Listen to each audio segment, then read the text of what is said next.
doing all right. How are you doing? You still doing technical stuff over there, Mr. Bass Player? I'm good. So fun to find out that we both started out as musicians and ended up in bodywork fields. Man, we need to get you over to Costa Rica. We got a little band over there, and we've been looking for a bass player forever, man. Is that right? Yeah. Where in Costa Rica? We have a house that's in the Pacific Mountains. It's about an hour from San Jose. Okay. And yeah, it's called a Perascal.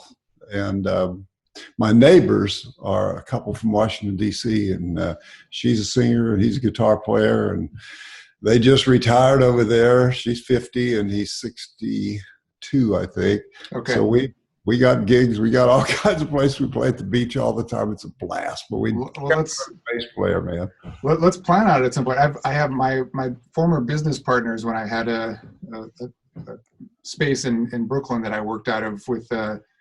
We kind of started a holistic movement and bodywork studio, and their family had a place down in Costa Rica. So I spent a few years down there.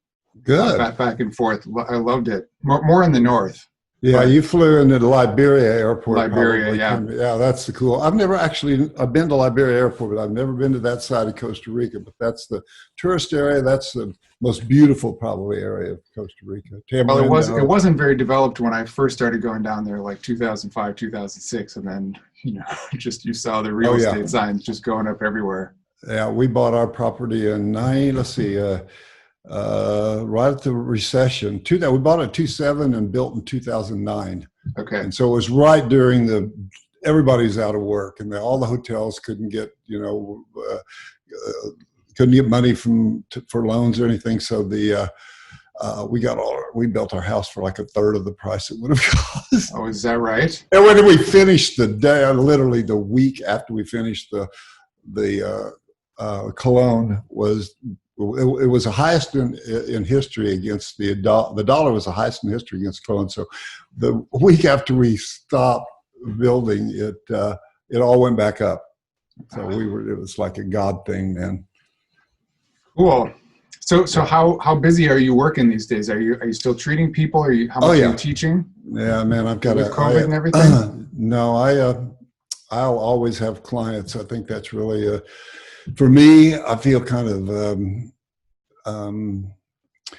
dishonest going out and teaching when I'm not in there with clients learning and working on people. You know what I mean? Yeah. I've got a lot of educator friends who do nothing but teach, and that's fine. That's a good thing, but it's really different when you're learning every day from all your clients and everything. So yeah, just 41 years as a full-time practitioner. So. Well, I got reacquainted with you just because a colleague posted something of you, a video from you, something you did maybe in the last 5 years.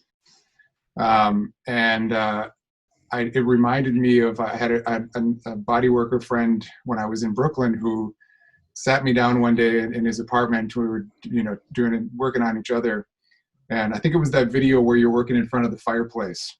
Yeah, a lot of those, right? The fireplace video, they became known as, So this would have been like right around 2000 or so, so right. I think you had maybe just started doing some videos, and right. It just fit right into the kind of work that I was doing. I had started out kind of doing more strictly massage work, trigger point work, myofascial work, but pretty quickly got into doing craniosacral therapy. Right. And because I kind of came into this with, I later found out I had serious ligament laxity and was having muscle spasms in my back, part of being on my feet playing bass and loading gear and all the stuff, Absolutely.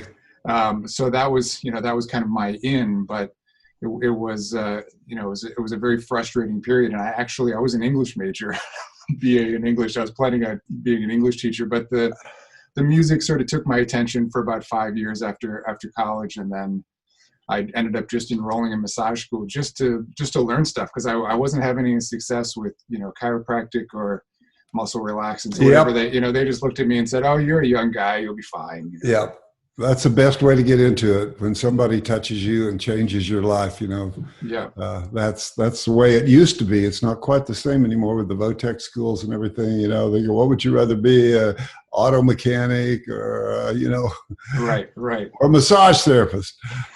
I hear those massage therapists make money. I think I'll do it for that reason. Yeah. Well, and I was, I was working so many odd jobs at the time, just trying to keep helping my mom start a business and working at coffee shops and restaurants, and the story. Cool. Was this in Brooklyn? This was in Minneapolis. I had started out, in Minneapolis, moved out to New York for 13 years, and then have come back with my family. And my wife actually got a job offer here, so that's how we ended up back here. But I've still been going back. It's hard to let go of these relationships. I have people that I treated in New York for over 20 years. So, oh yeah, and because I got into working with newborns doing craniosacral work, I never thought in a million years I'd be working with newborns. So I ended up working with, multi-generations of families because of that. So when I go back, it's kind of like, I get to see all these people. I get invited to all sorts of events, and oh yeah, you get hugs from 30, 35 people in a few days. All the family. Yeah.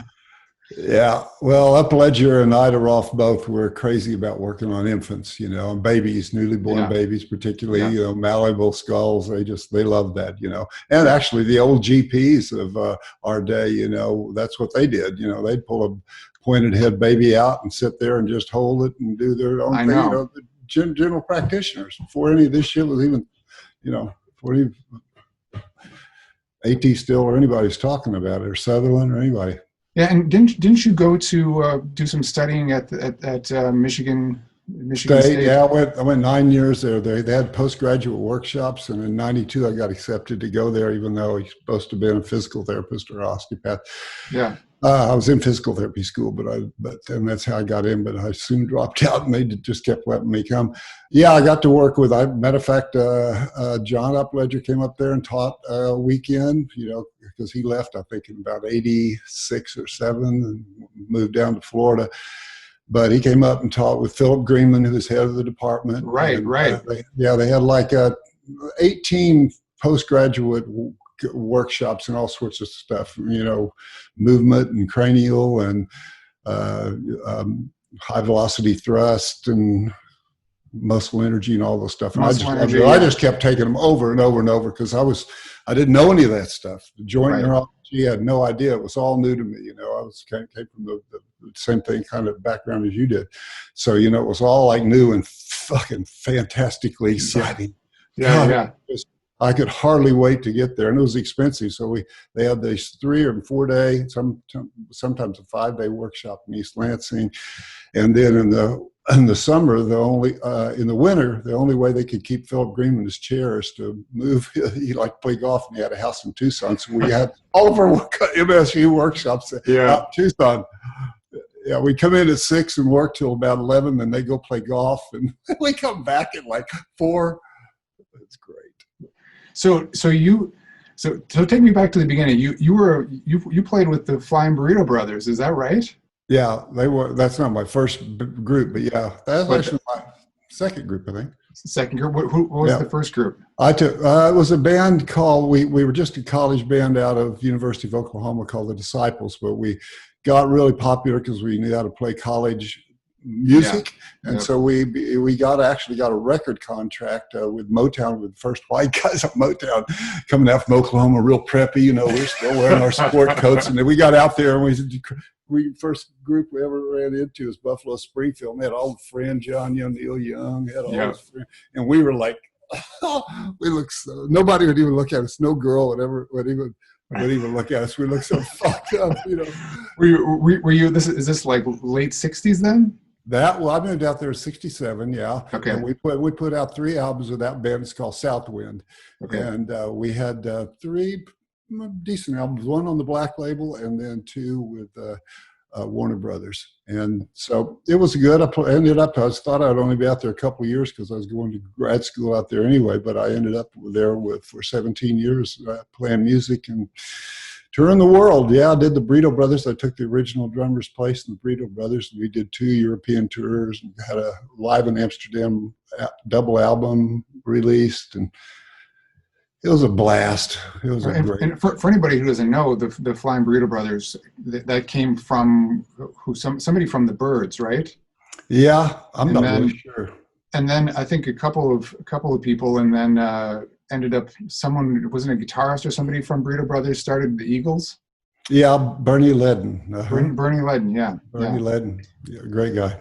So yeah, I mean, they're on my map, of course, as a musician. It's hard not to know. And Flying Burrito Brothers had this kind of it's like Southern Grateful Dead, the band, Yeah, kind of big star kind of sound, right? Kind of right. psychedelic country or something. Or they were the first real country rock band. The Byrds kind of got into it a little bit, and then the members of the Byrds moved over to the Burrito Brothers, and then a couple of them moved to the Eagles. But it all was that little clique of Linda Ronstadt and Jackson Brown, that whole deal that was going on there at the time, and the Burrito Brothers were part of that. They just never were like, they were so kind of away from what was going on then with the country Merle Haggard kind of sounding material, that they weren't internationally popular, more popular in Europe than in here.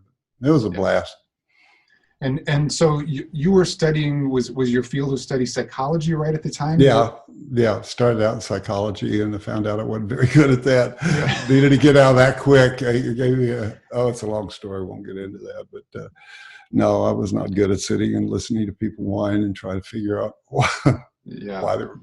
Yeah. I'd rather touch them. Once you touch them, everything, all the magic happens once you touch them, you know. Well, that's the interesting thing, and it was something that grabbed me about what the videos I was watching was you talking about how you start a client session, and it's something very it's you know, it's the one thing that I think because we're not in psych and we're just really creating this space for people, we become, you know, very attuned listeners, you know, both with our hands and with our, you know, with our hearts and stuff. And I think that's one of the things that I picked up that you were talking about, is the things that we're not supposed to do, like gossip with them and transference, you know, that transference, right? No, you know, it's go ahead. Did that kind of, that idea come from your psych studies though? Is that kind of where that understanding came from? Yeah. And you know, the bottom line is some people like to be one-on-one in a room with somebody, and some people don't. I had a great Rolf friend here, and PhD in engineering, but he just couldn't stand to be in a room one-on-one. He wasn't that kind of guy, you know. And so his practice failed. You got to love what you do. You got to love touching bodies and getting into it. But no, the point that you're trying to make there that I'm wrote about is making that connection right away. When you come in, we gossip, how you doing? You know, all the new pain science, that's what they're saying. They're saying, you know, bond, you love them. Don't love them, but love them, you know. So you know, you make friends, for like you were saying, with your family. You work on families, and you get together, and everybody knows you've worked on all the kids, all the generations, and that's what's fun. I mean, those are the people you can't leave. You know, and people go, oh, no, you know, I only do 10 sessions on them and then don't do any more. That's, to me, is total nonsense. You know, I work them in sometimes, maybe as they get better, if they do their home retraining, I move it out to a couple of months. Right now, I only do, I only see a maximum of once a month, because I try to get new people in when I get the cancellations and stuff like that. When I get my book in October, I'm booked for the complete next year.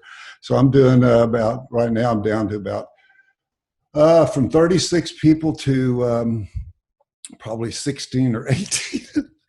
Getting lazy. That's good though. That's a good amount. I was pushing 30, 35 sessions a week for, you know, good 12, 13 years or something. And then, you know, that was sort of the middle part of my career. I was also, I got into doing, I was a, you know, physical trainer as well. So I was doing more kind of post-rehab functional movement work with people. So I would work with them both on the table and then teaching too. And I trained trainers and I trained therapists and all that stuff. Great background for it. Yeah. That's you know, the whole bubble there. I never thought it was going to end up, you know, being all of that. I was just responding to community need, you know. People come in, need this stuff. They're not having any success in physical therapy. And then eventually I started kind of, you know, making more network connections and finding people, but that was leading more business back to me. I just couldn't get out of it. I'd have to really schedule those weeks off. Otherwise I'd never get a break. That's right.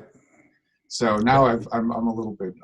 And the bad part about it is, you and I, coming from a music background, you're used to playing weekends, and so you know, in my mind, the weekend is just another day. So I started taking people on weekends, you know. And there was one old lady that I loved her to death. She's 92 years old, Granny Loomer, and she finally, their kids said she couldn't come one day a week. She'd like to go to church in the morning, so I started taking her on Sunday. Well, then, you know, I said, well, hell, now I'm all dressed and everything. I might as well just book a cake, bring a couple more clients in. And then it got all day Saturday, all day Sunday, all day Monday, Tuesday, Thursday, Friday. 14, almost 14 years of 7 days a week. Yeah. And if you're used to a touring schedule, or, you know, just right. As a musician, I basically have to get up the next morning and go work someplace too. So I'd be loading gear out of a place at 2:00 in the morning and getting up to go to work at 7:30. So you just get used to that sort of thing. But, you know, it's not, you can't do that forever. And I feel like I've found my balance a little bit more. And even within the different things that I get to do, you know, I did tons of really sort of heavy manual therapy for a long time, and it's nice to have a balance of doing, you know, stuff that's a little bit more, you know, high force stuff. I do craniosacral work, I work with babies, just gives me some variety. So actually I never really feel like I get bored in my work either, which is very important. You know, you can burn out till you do a couple of deep sessions, and then it's hard to come in and do a cranial session because your mechanoreceptors in your hands have been so stimulated and everything that you got to try to resensitize. It's really there's always a problem for me if I ever put a couple of heavy sessions together and then try to do a total one session cranial. Tough. Yeah, now I'm doing much more cranial, and I knew that was kind of going to be the way my career would go. I've also just done more of the work at this point, so when people get led to me, that's the kind of work that I get. I do a lot of coordinating with therapists, you know, talk therapists, and people who've sort of worked with, you know, very specific trauma or you know, family issues. I work with kids too, you know, kids who have sort of had ADD, ADHD, you know, spectrum. They really respond well to the work. So I just love it. And you know, the amazing thing is when you have somebody like a kid come in, they don't know who you are. They have, you know, they're just a fast read though. You know, they know right away whether you're gonna, you know, be present for them or not. Yeah. Only thing that I had trouble with was autism. Yeah, me too. You ever tried that? Because you know, the mother's always there, and she's always like, you know, just wanting anything you can help, anybody to help, you know, so that she's there, eager, sitting right there, and the child is painting black, has crayons and just doing all black because they like to write primarily and do it primarily in black, but are on the floor. So you're trying to work on them on the floor, chasing around, and they're crying, you know, and I went out of those sessions just feeling terrible. It's hard. I worked in mental health, you know, closely with mental health for a while too. And so working with people who are bipolar or schizophrenic, I found really, really hard. I mean, you know, I think most of us have this sort of internal mechanism where as we start to kind of let down, we can go deeper into that, but they'll hit a certain point and just pop right up, you know, like, or their energy will just come right back up. They're not going there. And, you know, that's part of the illness. And it's one of those things that I wanted to, of course, figure out how to fix this thing, but there are some things that's not for me necessarily either. Particularly if they've been on drugs too, because those are, you know, psychotic drugs can be pretty, dull them out pretty much, kind of hard to change the brain map when, you know, in just a couple hours a week or something like that, you know. Yeah. So when did you first start teaching? When did it transition between doing the hands-on work and starting to teach it? Yeah, well, 1990. Let's see, was it 1994? 1994. Yeah, 1994. We did our first workshop in my garage, and had 11 people, and we were thrilled. Kim Miller, my gal's been with me forever, my education director, was one of my assistants, and well, that was a big deal for us. We were so happy that anybody would show up, and so that was called Dalton Attachment Technique. Okay. And then when I started, as I kept by that time I'd been going to osteopathic school for a while and integrating all this stuff, but I was forgetting it. I thought I got to teach this or I'm just going to keep forgetting it. You know, it got boring. I kept going to the same classes over and over and I felt so stupid, you know, and I go, well, maybe if I teach it. And so that was an experiment, and then started writing the book and the DVDs, home study course, what's now called Posture Pain Performance. It was originally called Myoskeletal Alignment Techniques, came out in 1998. That's probably what I got tuned into. Yeah. Yeah. We were the first nationally approved home study course in the United States, 3 DVDs and a book. And that course just went crazy. And so, you know, we started going out on the road, hitting the road. And I quit in 2012 being a road guy, you know. So I teach one time a year in Oklahoma City. We have a big event this year. Okay. I mean, it was supposed to be this year. Next year, we moved it to next year. July 4th weekend, Whitney Lowe is my guest presenter. Every year I bring a guest presenter to come on and do an afternoon on Saturdays. And then we have a bunch of just guest friends, educators. So Drew Friedman, Sue Hitzman from the MELT Method, James Wasilowski, Drew, you know, all of these guys.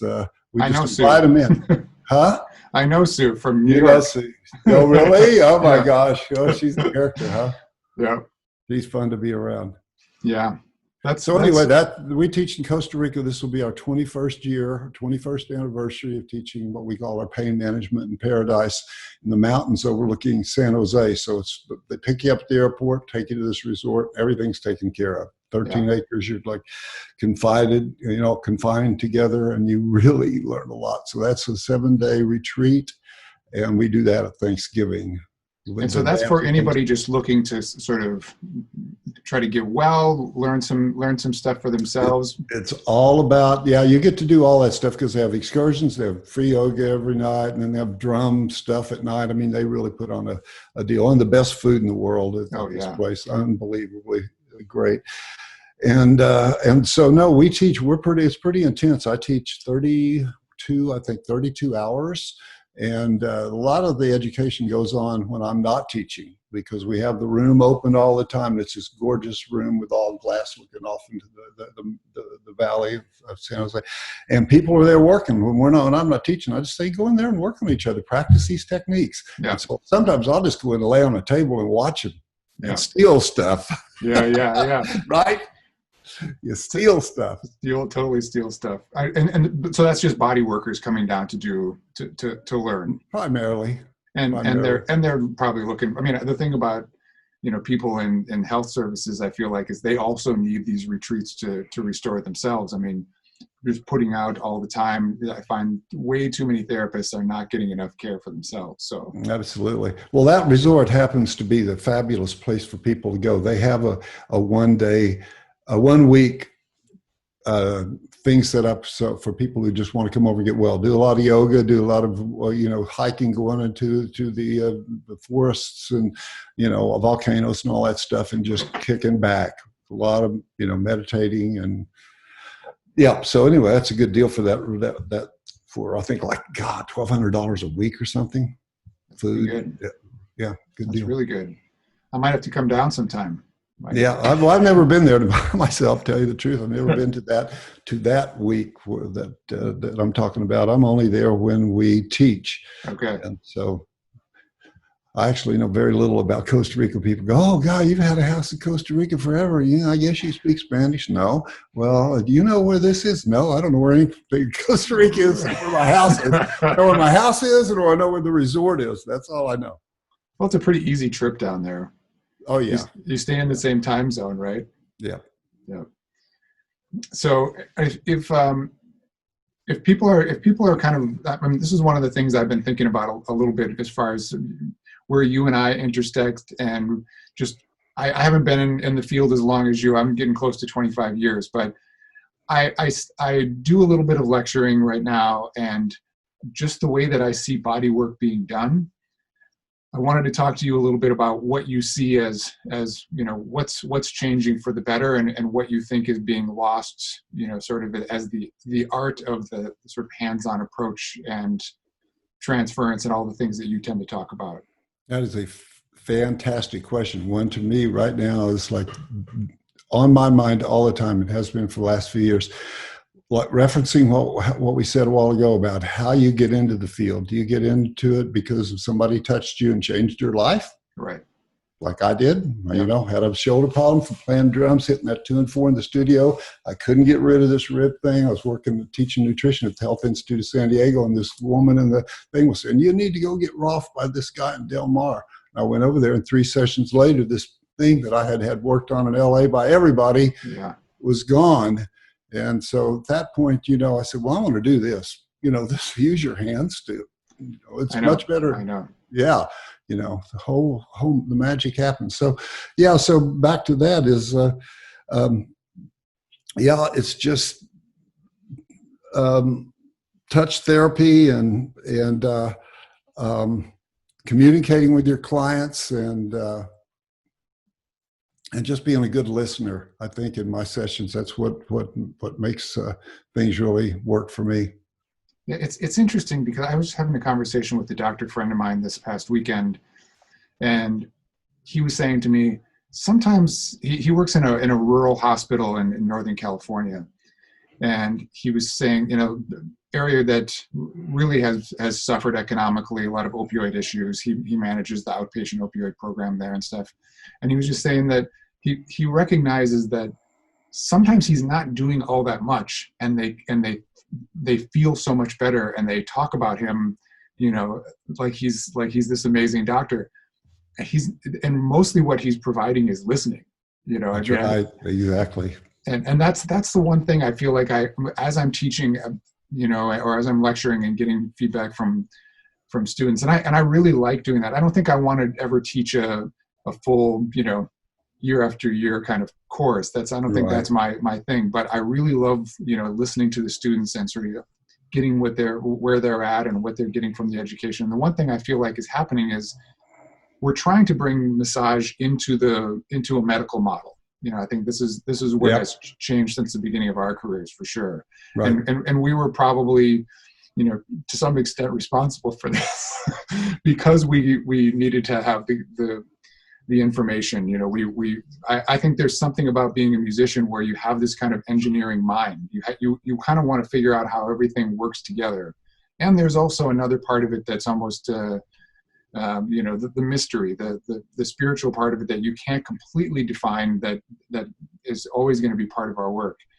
So, the one thing I see though is that they get so technical when I've had some of these students work on me, they'll spend 20 minutes in one spot in my back, and there's a time and place for that, but they're also not addressing me as a whole person. Right. Both the psychosocial part of it and the theological. Yeah.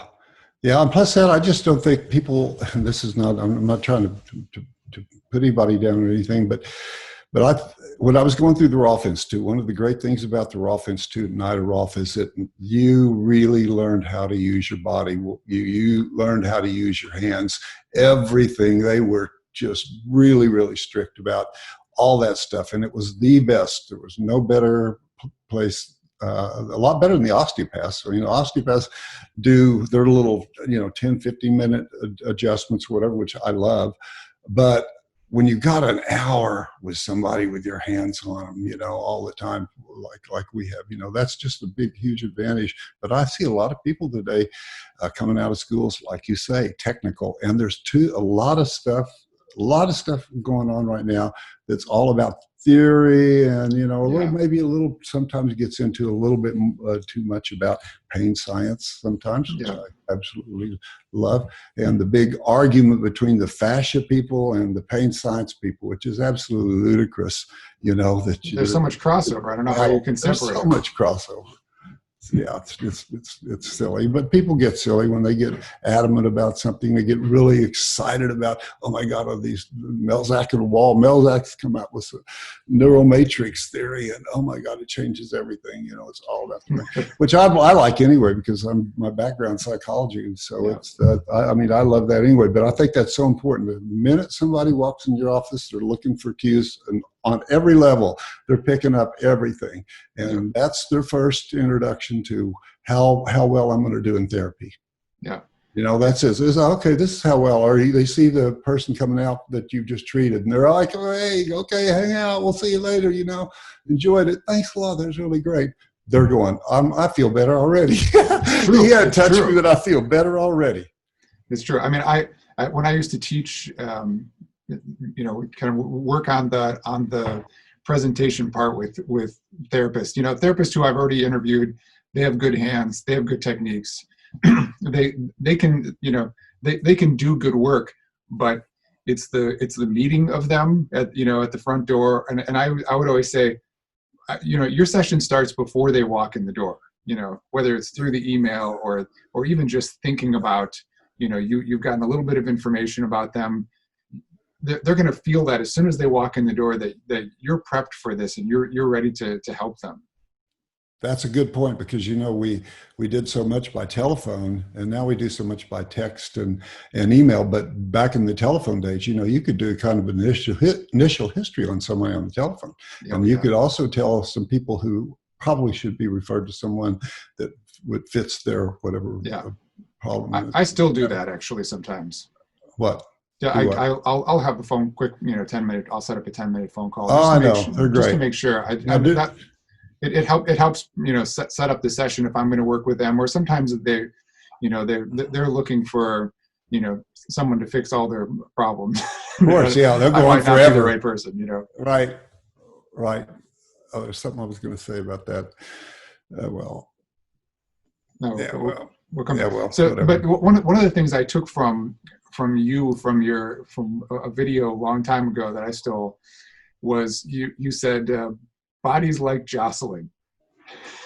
Jostling, yeah. Jostling. And I think there's a part of working with people where, like, once you get them on the table, you kind of got to shake things out a little bit. You got to exactly. Kind of, you know, just get them to kind of have even the awareness of their whole body. I mean, we live pretty much from here up most of the time, most people, you know, and even more so now we're doing these Zoom calls and sitting in front of our, you know, our own faces on a screen. I think we need to just kind of have a place where we start to feel what it feels like, the weight of our bodies, our own presence, and the jostling, and sometimes even that you talk about even just the sustained pressure, you know, just like, oh yeah, I use a lot of that. Mm-hmm. It's like they have a very grounding type of technique. Because you're feeling for the barrier, the restriction barrier, you know. I don't do a lot of superficial stuff. I like to just go into the tissue slowly, engage the tissue confidently, no jiggling hand syndrome, until something stops me. When that stops me, you got to do something there. You go into the direct barrier or the indirect barrier, or ask them for movement, or do whatever, you know. But that's typically what I do. Well, that's interesting, because let me just say something. Let me just say ahead. something, because it reminded me you were saying something about the jostling. You'll love this. Okay, beyond the dura. Oh yeah, goes beyond the dura and superior. Upledger's fabulous. Well, it was a costume party that year. Halloween party. It was fabulous. Or I don't think it was Halloween. Anyway, they were all dressed up, and it was the best convention I'd ever been to in my life. So I got to be a demo. I just volunteered to be a demo for John Upledger doing this thing. And he did this undulation. It started with just, you know, feeling around and doing this whole thing. And then he's showing you how he's going to feel is there anything fixated going down the sacrum? I'm going to undulate this jostling. I'm going to move this nervous system around and see where the nervous system doesn't want to go. Where does it want to stop? T4, T5s, or something between the shoulder blades behind you? That's where the restriction will be. But he went down and my sacrum was wiggling like this. It wasn't in the beginning, but at the end of that thing, he got it wiggling. Very light encouragement. I mean, and that's the thing. Someone told me in one of the early courses that I took through Upledger that, you know, this is one of those things where we're trying to figure out where the barrier or the restriction is in the system. And, you know, he would say, you know, he would push a little energy and kind of, you know, get a little movement happening with his hands. And then he said sometimes he would just have an image that popped into his head that would kind of help him to think, like, it's about at T2, you know. And he said sometimes it would be like, if this might be an old reference, but Mr. Peanut, he had that little cane, and he would tap it. That was Upledger's technique. He said, I would just wait till Mr. Peanut told me where that restriction was. That's funny. I've never heard that. I love that one. I'm going to use that. No, that's true, because you know you got your unconscious mind, your limbic system. It's recording all this stuff, and it really knows everything that's going on. It's recorded everything. Your prefrontal cortex, which sometimes is a spoiled child, and that's the whole thing. When you get to that point and you start listening to those little, you know, nutshell things, then they start coming more, because that channel opens up, allowing the limbic system to produce more information, give more information to the prefrontal cortex, and the prefrontal cortex starts to come out with this intuitive thing if you go for it. Yeah. If you don't, it just shuts it off. It's like everything in life. Opportunities are coming to you all the time. You just got to be aware, present tense, grab them when they come by, you know. Yeah. That's life. Yeah. That's life. And I have this, there's a teacher that I've worked with a couple times that I know John, you know, he worked with John very closely for a long time. His name is Stan Jerome. I don't know if you know of him. He's a massage therapist, but he's gotten much more into the dialoguing work. And so, you know, it's really a way of trying to get the information that the person on the table is sort of, you know, also working with consciously or unconsciously. So I've just found a lot of times that it confirms so much of what I end up feeling with my hands. So I don't have to totally rely on Mr. Peanut to tell me where that stuff is. Oh yeah. And it's become a really, you know, it really is just curiosity. I mean, more than anything else. But when people hand you really, you know, strong language, like one of the ones that always sticks in my mind is one of my clients said one time that felt like there was a deadbolt in her knee. You know, and then you have to ask the next question, you know, is it locked or unlocked? You know, and sometimes you can feel the shift start to happen in the body, you know, and sometimes that takes them into, you know, it can take them into, you know, in what we call in craniosacral work a somatoemotional response.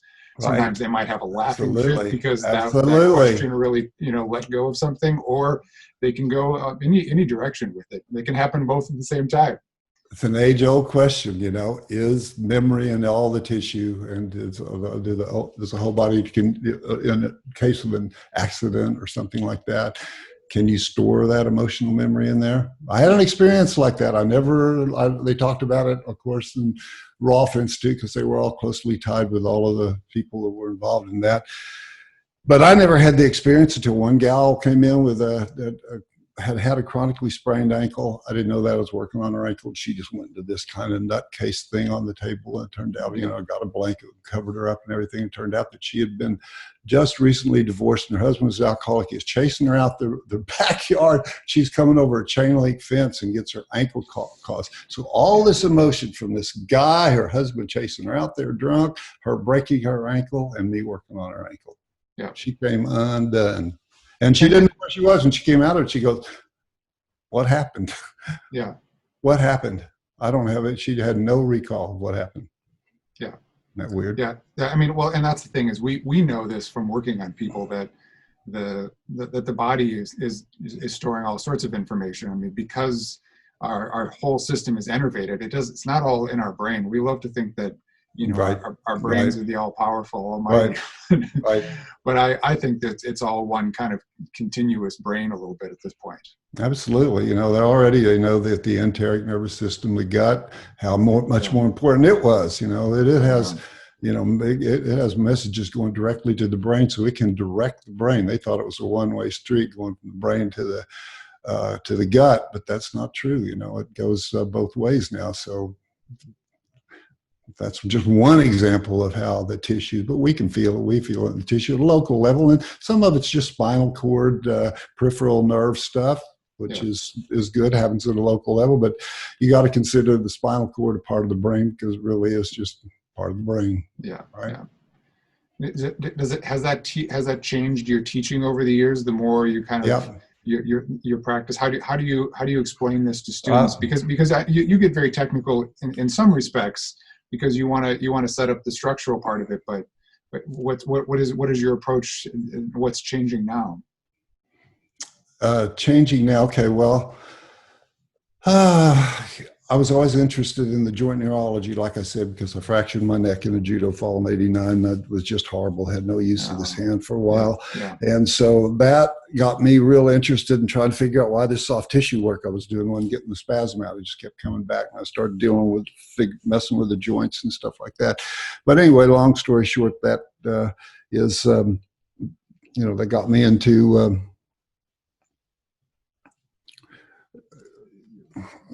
my headphones aren't working anymore. Can you hear me? I can hear you, yeah.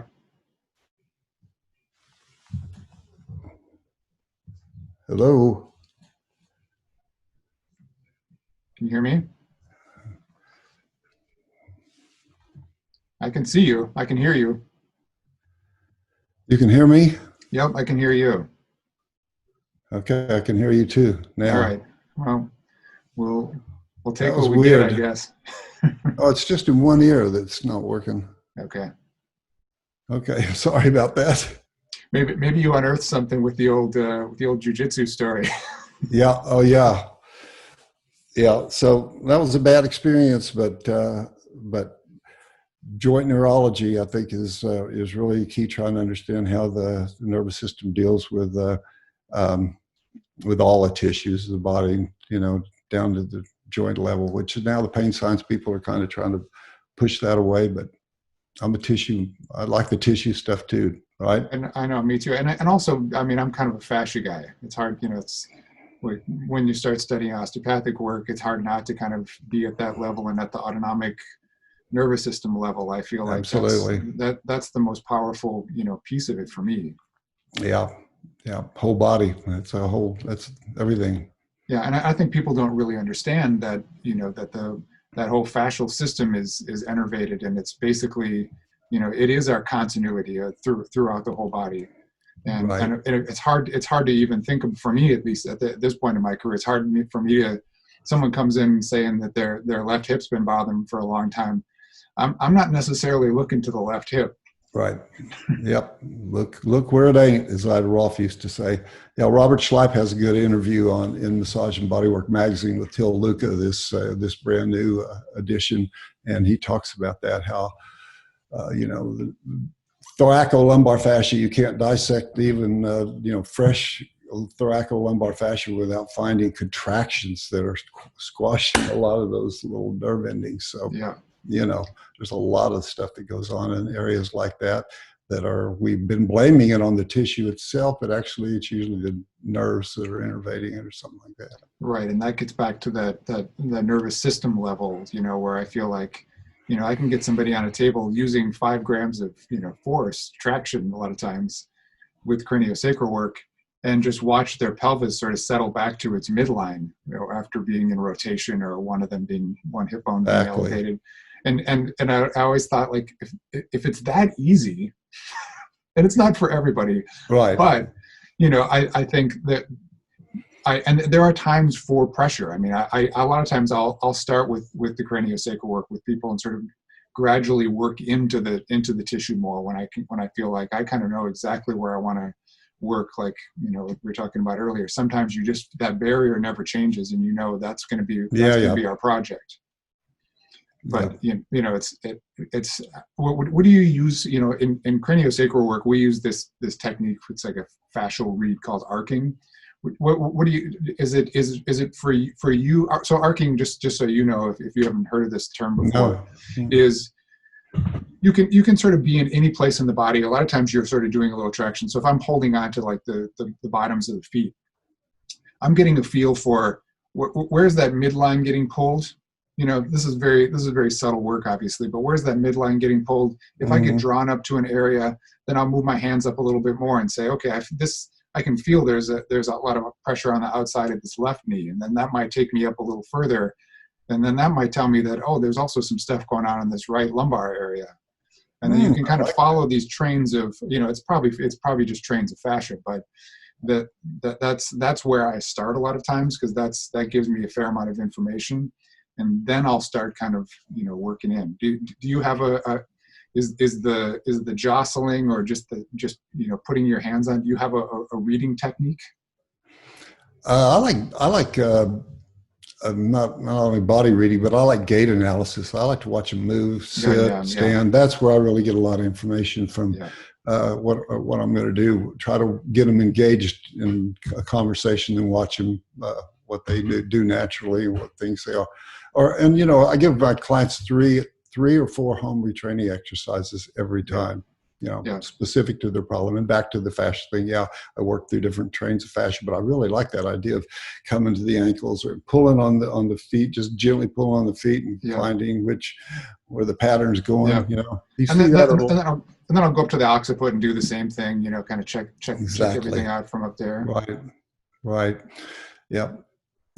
We call it leveling the head and tail. We try to really make sure that the sacral base and the OA joint are level at every session. I try to do. That's one goal. People never get out of my session without at least me trying to get a level sacral base, because everything the whole nervous system relies on that sacrum being a nice stable platform for the lumbar spine. And then the base of the skull, it's a midbrain, that's pontomedullary reticular formations. That's all your posture. That's everything right there in the midbrain at the OA joint, the neurological center of the body. I mean, if you don't understand the upper cervical complex, you need to spend a lot of time understanding it, because it is a work of art. It's magnificent the way the OA joint itself works. It is.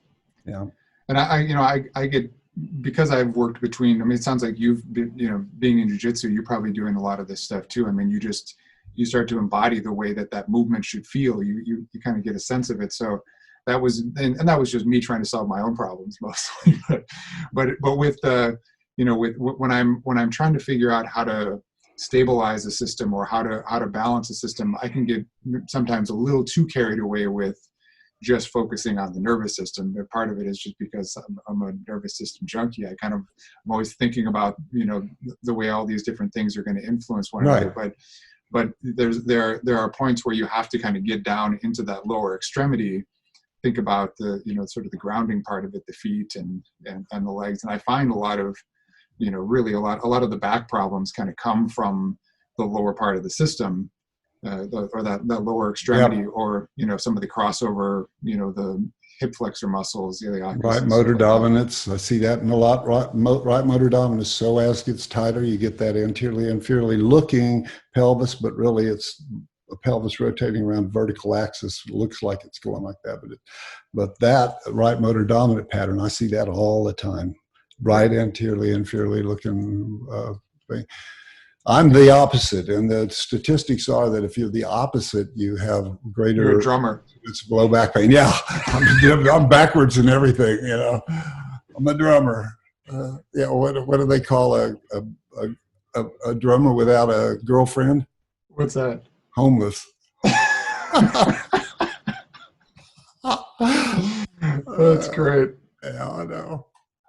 So do you have any theories on why there's that dominance, that right pelvic?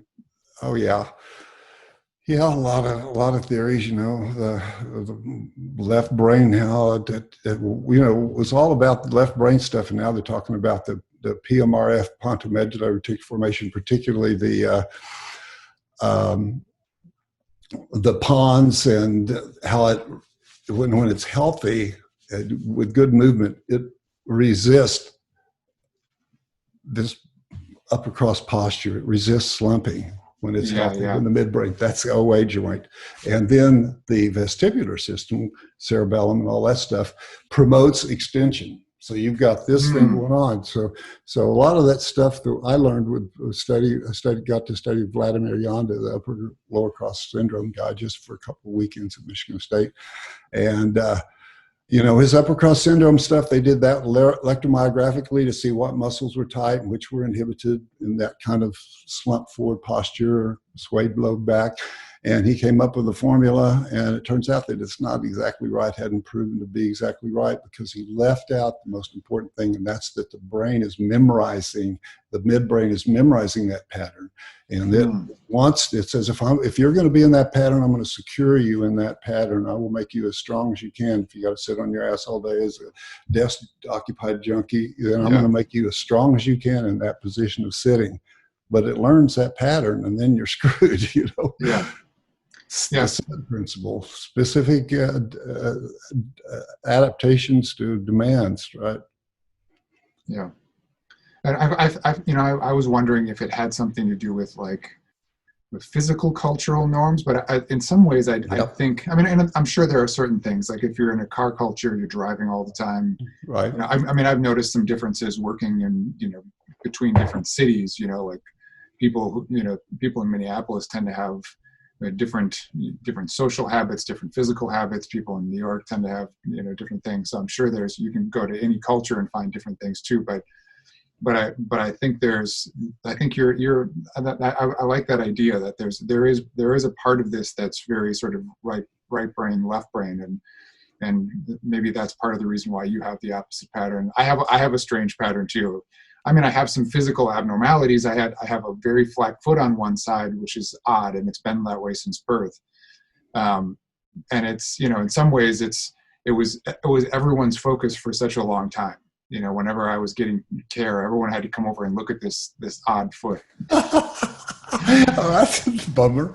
It was a little bit, but it wasn't until I started working with this physical therapist who worked with dancers, who it was in New York. Oddly enough, she was from Minnesota, so maybe there was just this Midwestern way of doing things. She almost kind of had a more osteopathic, approach to things. She looked at my whole structure and tested my, how my joints moved, figured out I was very ligament lax, which is something I knew nothing about at the time.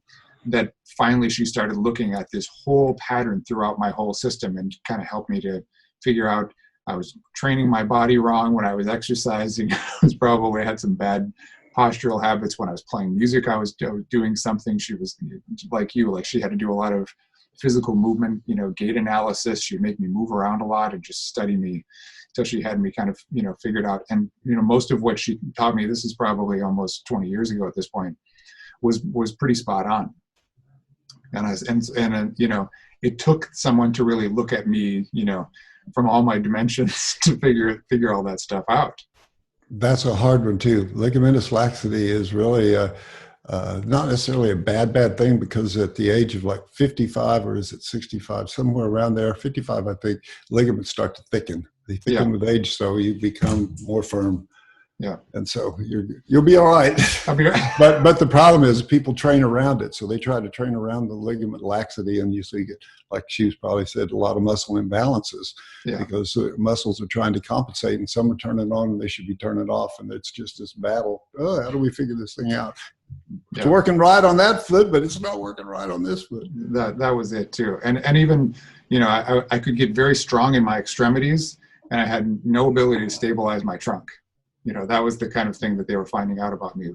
I just, and you can almost kind of look at my body type and just see like what the problems are. I mean, even just my hands are just completely gummy, like I can just smash my. Oh yeah, really. And it prevented me from, I was a, athlete when I was in my younger years, and it prevented me from having any major injuries because everything would probably just collapse and I'd just get back up. I'd bang my elbows and knees and whatnot, but I, never had any joint issues that, still haven't had anything major. So I guess after 55, I have that to look forward to. I just turned 50. Yeah, you'll be all right. Oh, you did? Oh, right. You're looking great, man. Thanks. Well, Erik, this is so nice. I've been wanting to, plug your work and kind of poke away at your brain a little bit. So this was really, really nice for me.